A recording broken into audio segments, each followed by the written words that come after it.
Love or LOOSHOVE?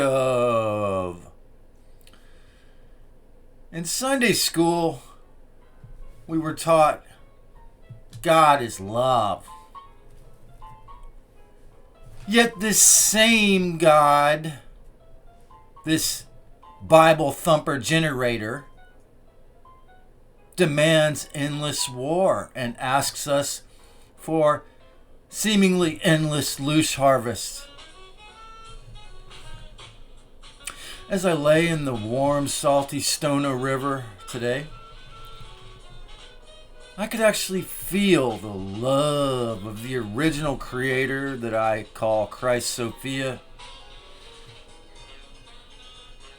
It is very romantic and beautiful here in the low country South Carolina Sea Islands region. The peace, the nurturance, giving us everything we need for fleshly life for free. With one caveat: in this form, we must eat. And in this form of nature, we have to consume other animals' reproductive parts like milk or eggs or the flesh of fish meats to be healthy for these brains to have cholesterol. But these oceans and rivers are full of fish. We were totally abundant, free to choose, aside from having to consume these things in the original operating system, as I call it, in my interpretation of the way it seems to have been millions of years ago. Aside from this necessary theft or cannibalization of the sea aspect. But whether or not it was her doing or the Abrahamic impostor Yaldabaoth, this being forced into being a fisherman or animal husbandry wasn't enough. So he built the bloody three main religions and governments under the false self-authority of the blue bloods, the fake royals, or half-human reptilian hybrids, as many claim they are. The system of loosh maximization was built and built up. So it gradually, then quickly became endless war. It wasn't enough to insist we had to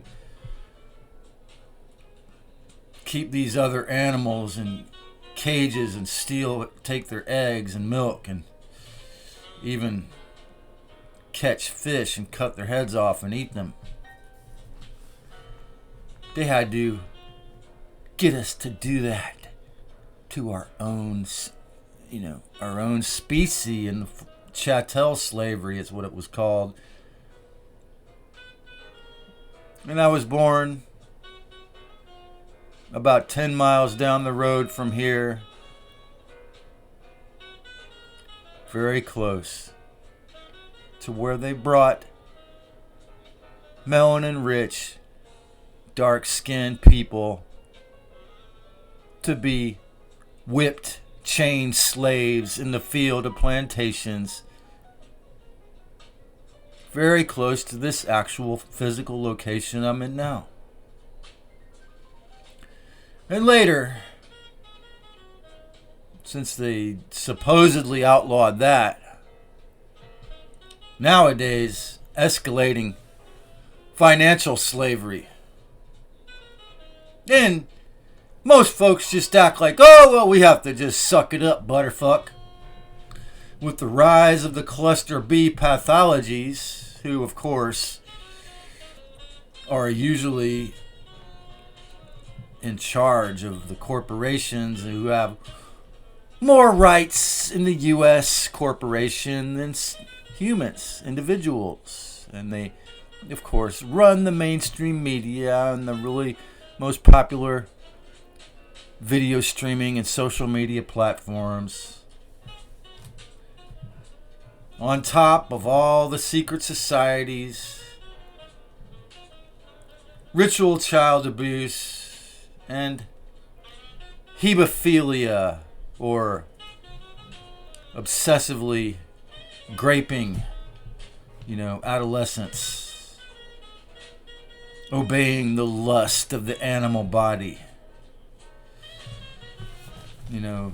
On top of all the secret societies, bloodletting, and institutionally ordained holy child abuse like in the Catholic Church. And worse, the adrenochrome consumption. I wonder where they learned that from. Is the goddess really a loving vampire like Kali Ma with her fangs, sword, and human head necklace?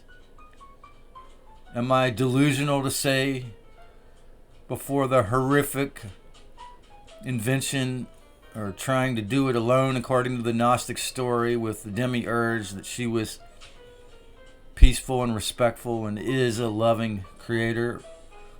Or is she design us to design this realm to eat itself? Or was that the devil? What do you think? Is nature really so peaceful? Go out there naked, Joshua says. True. But I know he says I'm wearing rosy glasses to consider it. But was it really always this way? Or were skeeters, lions, tigers, bears, and humans imported? Were these predatory, blood-drinking animals of all sizes brought here to make it a loosh farm? Are goats with their square pupils and these big, massive creatures we call cows really native to here? Or did these same imposter gods we call the Anunnaki, who are the masters of mind control and money, bring them here? To me, the so-called earth, just like our subconscious mind, is really, in essence, originally in its base form, a medium, like a ball of clay mixed with salty water, mostly salty water. And if this realm were really just a hell, why is this allowed, what I'm doing now? My interpretation of the ancient history is that before the Anus got here, this was a beautiful place, full of peace and freedom for the creatures, back when it was healthy for these things to be vegan, with trees. A beautiful place that was taken over by our blood drinker tinkerers and escalating endless warmongering, escalating religious war. Oh, and stupid shit like not allowing the light to stay on, every little dumb thing possible lately to steal your energy or make it more difficult on a subtle level. But on the horrific, obvious torment level, endless religious wars, and now rampant, ubiquitous financial slavery. And that wasn't enough even.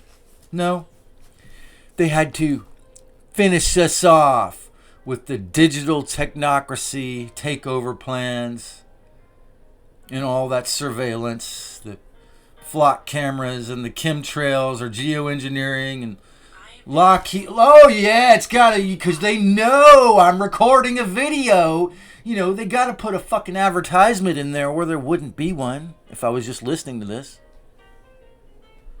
They have to finish us off with endless ads and Lockheed Martin's Operation Space Fence, among other obvious, nefarious, in-your-face takeover plans. They love us so much.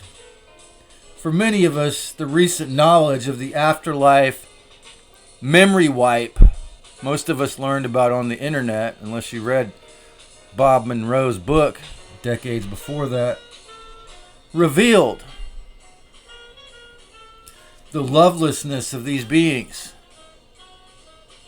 But I don't even feel that that is the full picture. I think if you read even that passage in that book, Far Journeys by Robert Monroe,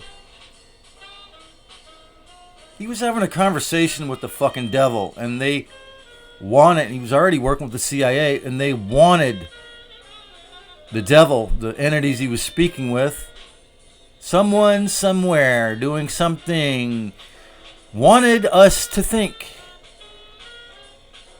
what Keith and Joshua and many people think, that the devil created this realm. But where's the evidence? You say there's no evidence that this realm was originally good. But aside from Robert Monroe's journey, remote viewing journey, where's the evidence that the devil originally created this beautiful place? Is love really theft or being a pushover? The scriptures that Saul put in the New Testament. The level of disrespect they have toward their so-called children is vast. So, no wonder that escaping after over a century of forced Rockefeller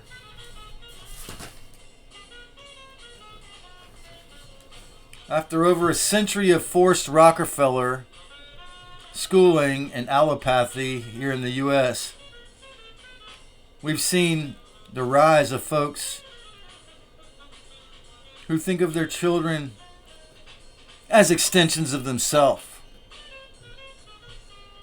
to consume or sexually abuse, just like their god Kronos does.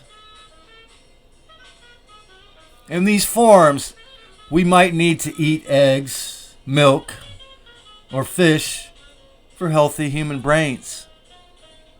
But is what the media says is love really love? Or possession and consumption? Loosh extraction.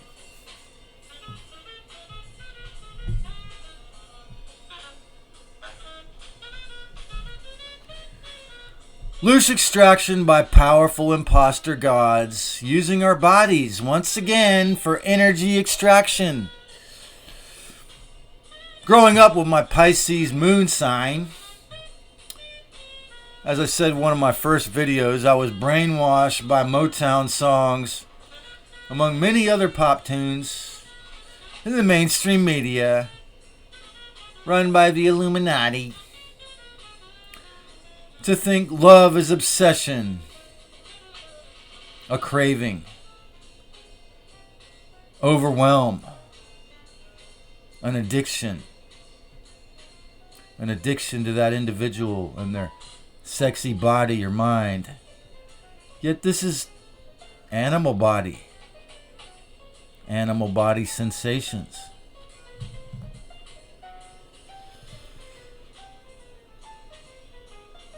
When I was in 11th grade in high school, forced compulsory high school, I took a sculpture class, and the teacher put me at a table with a girl a year older than me named Tiffany. And We quickly became best friends. I hung out with her for 3 hours after school every day for 6 months. But the horrific thing about being a Sagittarius or Ophiuchus is often procrastination. I put off that kiss. I never kissed her. I put it off. I don't know what I would say. I was afraid. I was also just basking in the bliss of the deep feelings I had. Very infantilized by my situation.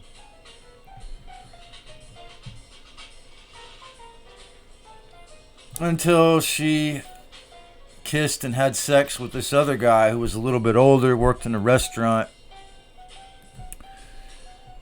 And I was so romantic that they just got really strict that year about if you miss too many days in school, you get held back. And I had missed like 1 too many days that year, and they were going to hold me back and not let me go to my senior year. So the first day of school, I went to Hopper Fish Camp Road and hung out where we'd go to smoke weed, and hung out in my car instead of going to school because I couldn't stand to go to school with her not there because it made me think of her. And I remember one day I went in the restaurant where her boyfriend worked, and he said, "Don't put any more flowers in her car. Don't give her any more mixtapes. She's my girlfriend." And he was on a bunch of drugs, alcoholic. And pretty soon after that, she saved him from all the drugs. The other thing between us is she was a born-again Christian. And they actually moved to, is it Madagascar?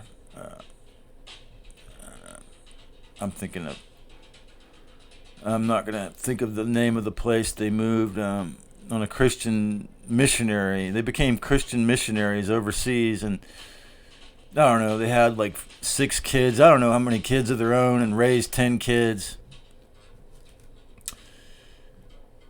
And she was a Capricorn, a Libra moon. I remember my friend told me, Michael Malone told me, "She's using you, man." She was just basking in my infatuation. And so, more recently, I read Eve Lorgan's 2 books, The Alien Love Bite and The Dark Side of Cupid.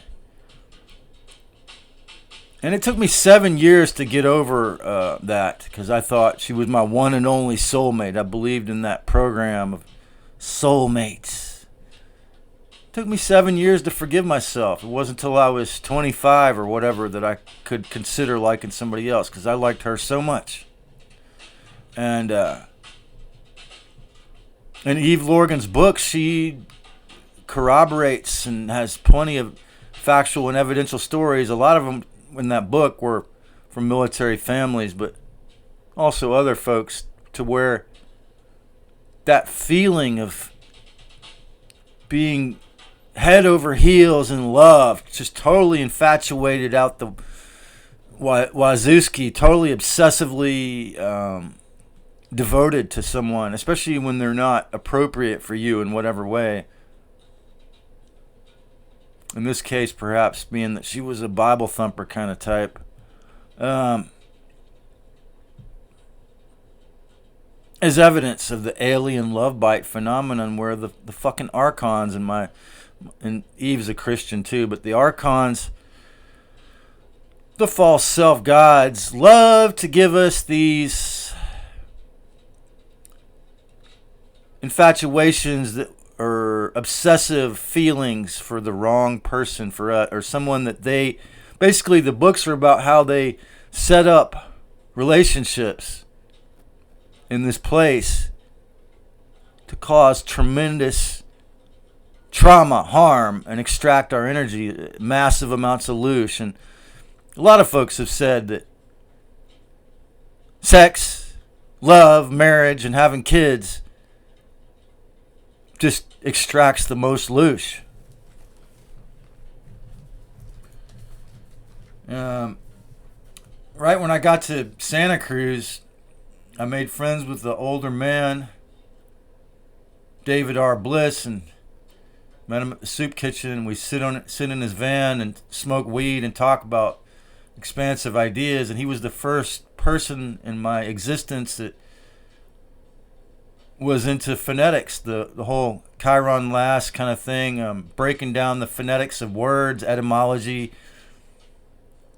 And he was the first person that, or one of the first people, like when I always say, tie me for time. And he said that he got married when he was young, and it didn't last long, but he never wanted to do it again because he said he really hated the marriage vow that I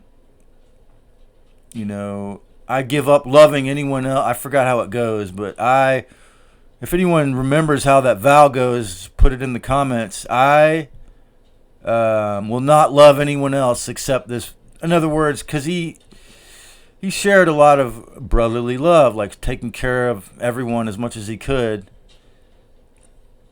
Before he got too old to do it, he would bring 7 drums to the drum circle every week and 7 joints, and give clothes and even shoes to homeless people when they needed them. And he said he resented that marriage vow that to forsake love for all others. And yeah, that's an example of how, aside from the 3-way contract with the person in a black robe, if you piss off your wife or husband, you might have, if you piss them off bad enough, then it's under the jurisdiction of the black robe, which is blatantly a 3-way contract of hell. He said he resented it, that he couldn't love anyone else. Now, of course, some marriages, like my aunt and uncle perhaps, and the one I'm going to mention toward the end of this video, John and Kristen, can be used for agape love too. But that's really fucking rare. I mean, those people are rare. So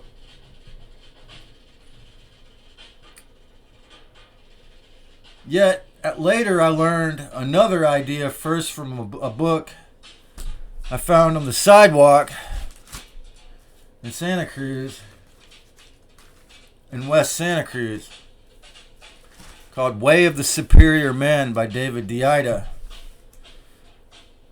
And one of the things he said is for, a married couple or a couple, that the man should hold back and try to do the basic tantric or Taoist sexual ejaculation 1 out of 4 orgasms. So recently I found that 48% of Gen Z has chosen, in the US I guess, has chosen to not reproduce. Not only that, but I think a lot of them are virgins or afraid of sex in general.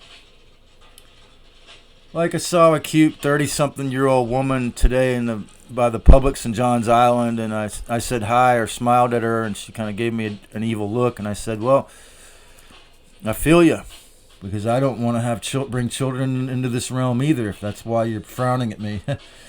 So, I mentioned in recent videos when I was talking about this topic about Rajneesh, and how the Catholic Church paid him $1 million to leave Uruguay after a month when he leased a house for a year in the 1980s, because they didn't want him to spread ideas about sacred non-reproductive sexual practice. That's how much they didn't want that spread.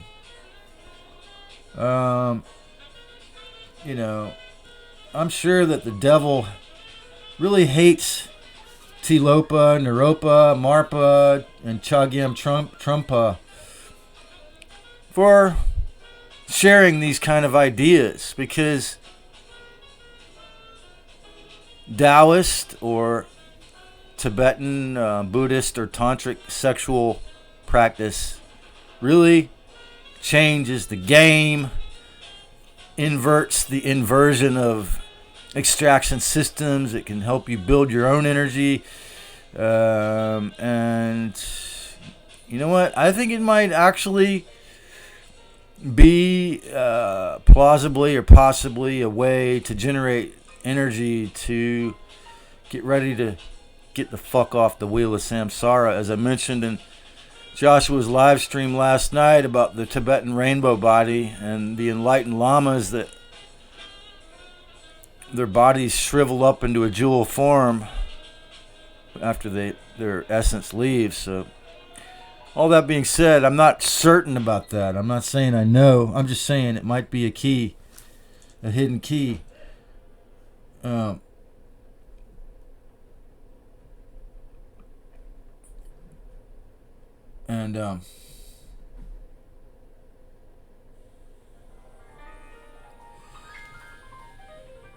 Montauk Chia.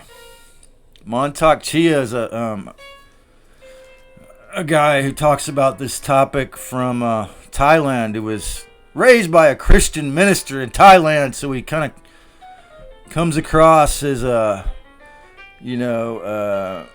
very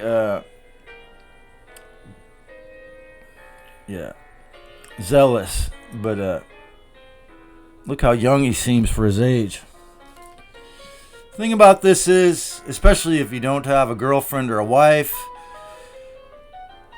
or even if you did, it can be very addictive. And if, like me, you have internal cancers or other diseases internally that have to do with inflammation, it can make them worse if you don't know how to do it right. The Tibetans would call it the whispered in the ear training because it's very fucking dangerous. You can fucking really harm yourself with this shit if you don't know how to do it right, okay? I say shit, but I mean, it is a very blissful feeling if you do it right, properly. Sending that energy, the Kundalini energy, up to your head. So my 3 deadly lifesavers were ganja, milk, and ejaculation. All 3 of them. If you don't use ganja or raw milk properly, it also they can also really fucking harm you, exacerbate diseases, or push you closer to death. So, yeah, you really have to know how to use these deadly life-saving technique or plants and animal products properly.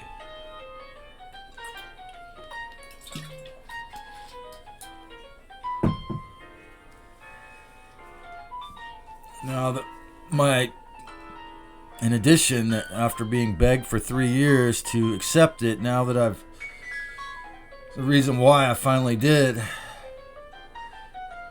accept disability is now in one of the worst outbreaks I've had in years, partially because I knew this house was empty aside from my sibling, and I was just really offended at him and myself, really, to tell you the truth, that I was in a tent and just knowing this house was empty, that there's definitely an emotional aspect to it, MRSA, and it can just, being really, and also now I'm going through, probably similar to the reason why he has often slept a lot, is cognitive dissonance, dealing with, the family.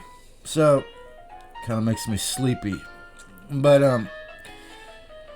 in the summertime here, in the summer months, getting in the warm, salty ocean every day, getting that morning pre-10 a.m. sun every day, I'm almost totally cleared, so I'm feeling actually physically prepared, which is tragically fucking rare for me, and physically clean enough to not feel like, once again, cognitive dissonance and guilt to trying to, consider approaching having a sexual or physical relationship with a woman without it, giving me a miasma and schism. or guilt. My mother and my brother, and myself, I mean, I don't know, however far we are into the cluster B family spectrum, there's certainly, with them in particular, maybe with me, there's this, considering too much how it, worried about your image, how you appear to others, which lends to that kind of thing. But then it seems like, man, maybe I've seen a little bit of evidence that both of them have considered learning to improve along with me. Maybe I'm grasping at straws or exaggerating, but it seems like they've both maybe improved watching a few of these 700 videos in their psychological healing. I'm not sure, but it seems like it. On the other hand, recently going on in the chat room of Infinite Zebra's 3rd and 5th live streams this week, it's like, makes me think about, especially that she's exactly the right linear age for me. If I was worried about it, she's age appropriate, like exactly my age or a couple years younger. Due to what I was just talking about, these sexual,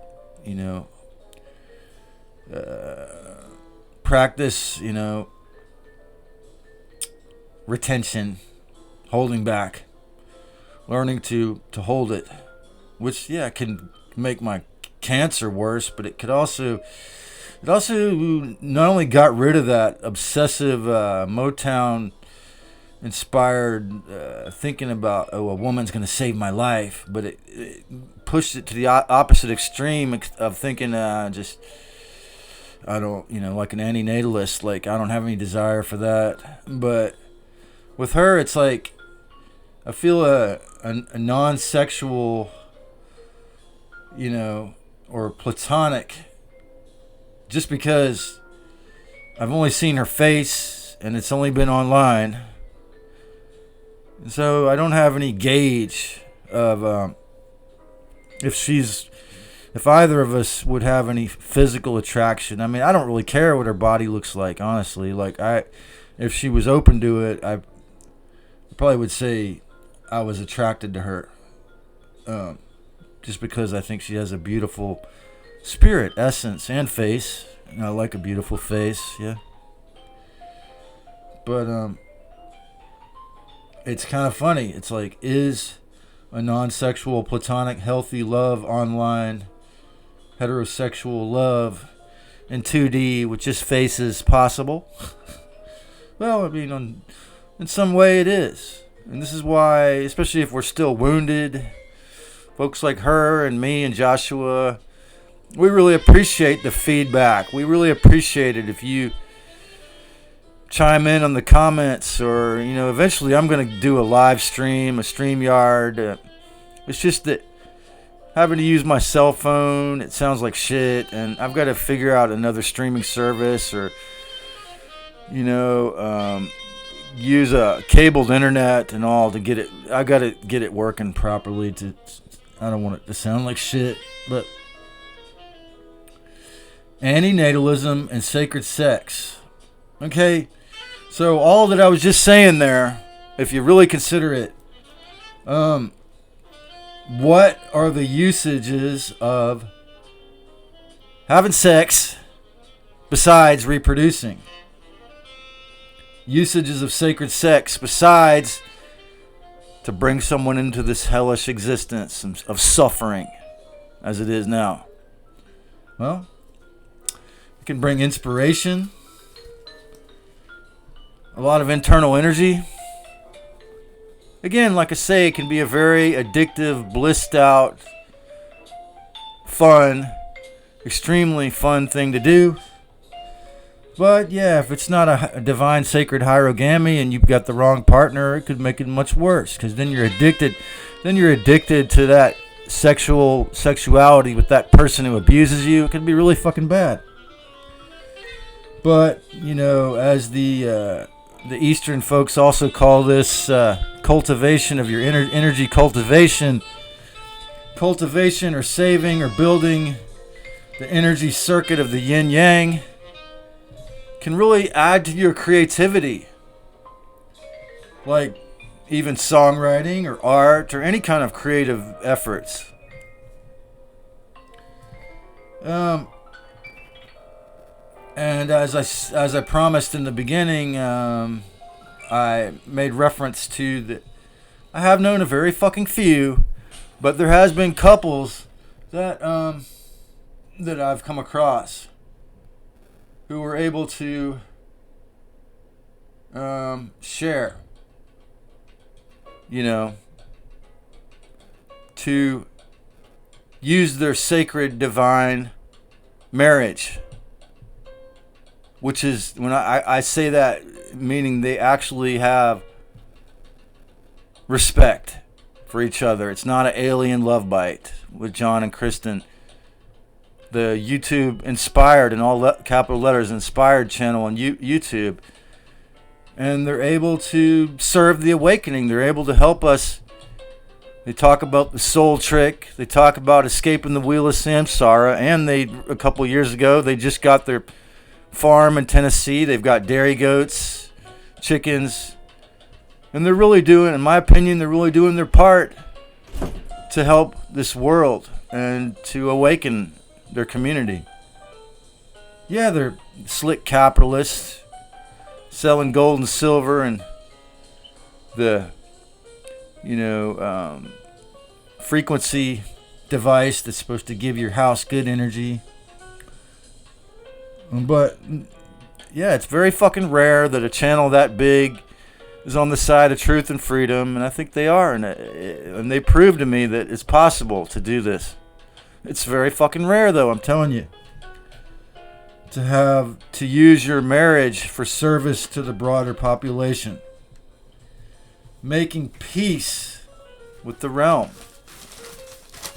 to some degree, using, giving, sharing both sexually based and altruistic or agape brotherly love for the greater good. Like I told Joshua and the other guys there that, I love you guys, man, because his live streams, I think, are a good example of the agape version of love that's not loosh extraction.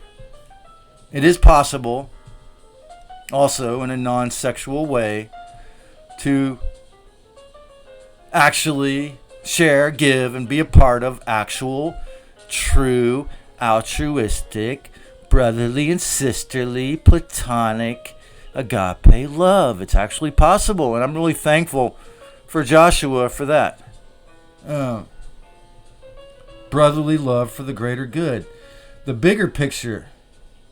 This true love which does not consume or eat itself in order to reproduce. Give us an exit path to freedom from the wheel of Samsara. What do you think? I'd love to know your opinion. I'd love for you to comment or type in the chat what you think right now. Because through your feedback, it helps me to expand. It gives me a greater possibility of freedom, reciprocation, and the fact that I've shared 700 and something videos out of choice, almost 800 videos by choice, because I actually do love humanity. And I asked Google Gemini, what is love? And it came up with that song, What is Love? Is it love, baby? Or is it confusion? Of course, Google Gemini had to say it was a biological love. It strengthens you. It's a chemical. Of course, it had to come up with the animal version. What do you think? Is there such a thing as love outside of loosh? And have you experienced it? Subscribe or follow me on BitChute, preferably, because they pay me a fraction of a penny for every video you watch. And they do that on all their videos. And I might eventually earn $100 and they'll send me a $100 check. And it's totally uncensored. No, I don't want to monetize and run commercials on YouTube. But, you could follow me if you want to stay American on Odyssey.com or Rumble.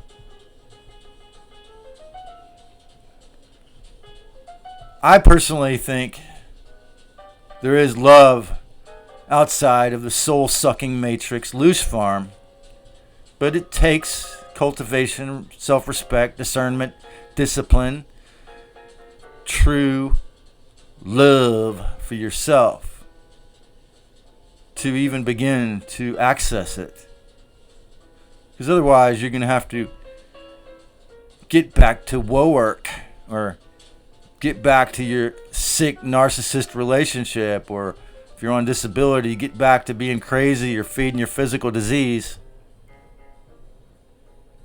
What do you think? Is love a way out of hell, or just a way to get further into it?